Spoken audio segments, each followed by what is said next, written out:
మన గ్రామ ముఖద్వారం వద్ద వచ్చే వారికి వెళ్లే వారికి చెత్త కుప్పలతో స్వాగతం పలికే సంస్కృతి విడనాడదామని గ్రామ ముఖద్వారం వద్ద పూల మొక్కలతో స్వాగతం పలుకుదామని పాటంశెట్టి సూర్యచంద్ర ప్రజలను కోరారు. ప్రభుత్వం ఎంతో ప్రతిష్టాత్మకంగా తీసుకున్న స్వచ్ఛాంధ్రప్రదేశ్ కార్యక్రమంలో భాగంగా చెత్తరహిత గ్రామాలు చేయుట ద్వారా స్వచ్ఛ గ్రామాల సాధన కోసం అందరూ ఆరోగ్యంగా ఉండటం కోసం పరిసరాల పరిశుభ్రత అంతర్జాతీయ పర్యావరణ దినోత్సవం జరిగింది. నిన్న 5వ తేదీన, ఈరోజు 6వ తారీఖు చూడొచ్చు.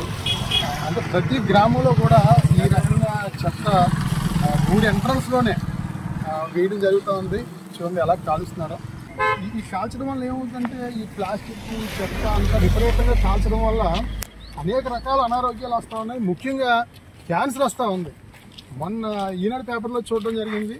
ప్రపంచంలోనే ఆంధ్రప్రదేశ్లో క్యాన్సర్ ఎక్కువ ఉంది. ఆంధ్రప్రదేశ్లో కాకినాడ జిల్లాలో క్యాన్సర్ ఎక్కువ ఉందని చెప్పేసి మొన్న 3 రోజుల క్రితం ఈనాడు పేపర్లో కూడా రావడం జరిగింది. చెత్త అంతా గ్రామం ఎంట్రన్స్లో వేయడం, ఈ చెత్తని ప్రతిరోజు కాల్చడం, అంటే దీనివల్ల కాల్చడం వల్ల ఈ పొగ ఇక్కడే ఉండదు, ఇది గ్రామంలో అందరూ కూడా ఈ పొగ పీలుస్తారు.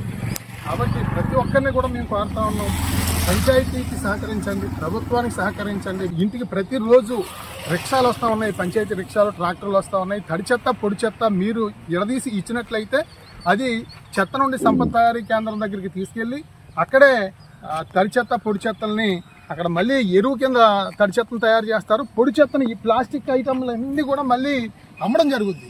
ఇక్కడుండి దీన్ని కాల్చడం వల్ల ప్రజలందరికీ అనారోగ్యం, దీన్ని అమ్మడం వల్ల ఆదాయం.